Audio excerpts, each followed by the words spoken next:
More moss.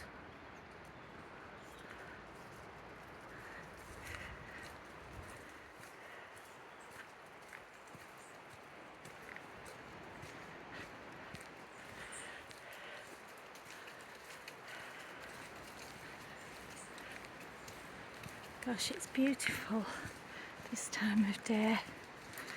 This is my last dog walk of the day.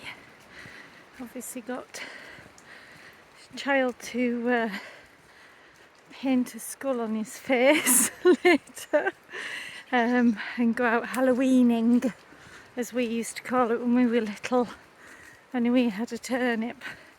None of your fancy pumpkins, but we have done a pumpkin. Well, Henry did one with Scouts, but it's a little bit mouldy now because it's well over a week old, but we'll put it out and we have the house a little bit dressed, so